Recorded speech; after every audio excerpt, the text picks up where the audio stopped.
siyaasi saleebaan ibraahin oo ka mid ah siyaasiyiinta waaweyn ee Soomaaliland oo si gaar ah ula hadlayay telefishinka caalamiga ah ee STN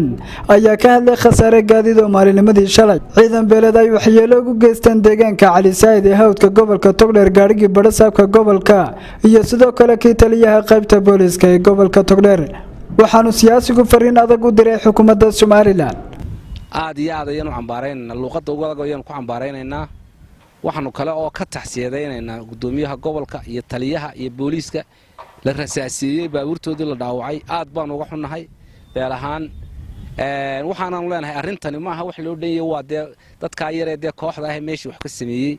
wax loo dhanyahay maaha waxaanu leenahay meeshaas waa in la baabiyo meelaha la midkaaba waa in la baabiyo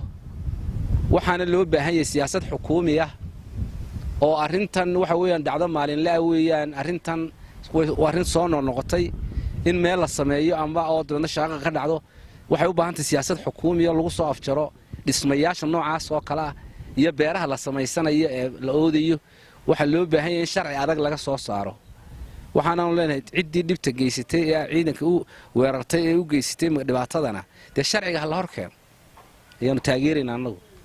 meeshaas iyo meelaha la midkaana in la baabiyo oo si feer ah loo sameeyo la baabiyo siyaasad xukuumi ah laga sameeyo waa wax soo noqnoqday talabaad waxaan doonayaa in aan halkan uga faa'iideysto labada beelood Ilaahay ku wada abuuray berbera ilaa dannood wada diga waxaan leeyahay labada beelood Ilaahay baa u daawo qaaday waa laba beelood oo isku nool ah shaqaaqadu dhex timaada had iyo jeer ayaan la beelayn laakiin hal la kooxeeyo ama ashxaas Allah loo bedelo oo hal lagu koobo dhacdada laftigeedu yaan lagu dhiilaamin laakiin waxa weyn dhinac inaynu uga soo wada jiisano il dheer aynu yeelano waxyaabaha dhacaya waayo waxa weeyaan waxaynu ognahay had iyo jeer in koox masiibadu adduunyada u macallina baa la yiraahdaa waxa weeyaan kooxihii bariyii hore dhibaatada inaga dhexriday ayaa maanta waxa weeyaan awood badan leh oo dalka awood badan ku leh marka foojignaan dheeraada ayaa labada bilood waajib ku ah waxa weeyaan waxa jira kacdoono ama se olole Soomaaliland oo dhan ka socdo oo lagu binaynayo tuulooyin iyo baraago iyo baliyo dabeedna khilaaf baa ka dhaca khilaafkaas gacan ka hadal isku bedelaa dawladdu way ku dhaliilantahay waxay ku dhaliilantahay marka waxaan soo noqnoqdaan in xeer ay xukuumaddu curiso baarlamaankana la mariyo lagu xakameeyo tuulooyinka iyo baraaga baliyada iyo beeraha la oodanayo in lagu xakameeyo oo sharci adag laga soo saaro waa qabiyo ka jirta xagga dawladda waxaana loo baahan yahay dawladdu in ay waay arag ka noqoto oo ay arintaas siyaasad xukuumiya iyo shuruuc adag ka yeelato lana baabiyo waxyaabaha noocaas kacdoonada noocaas waayo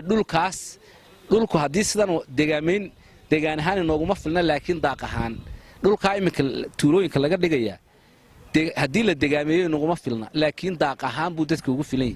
dhulkaas waa dhul daaqeen waa in laga joojiyo tuulooyinka iyo beeraha iyo wixii la midkee la sameeyay waxa weeyaan anagu xukuumaddu waxaan mar walba ku dhinac taaganahay arinta nabadgelyada anagu haddana xisbiyada mucaaradka xukuumadda Soomaaliland ayaa hore u laashay in guud ahaan deegaanada Soomaaliland xilligan laga yeelo deegaano cusub waa Cabdulaahi Maxamed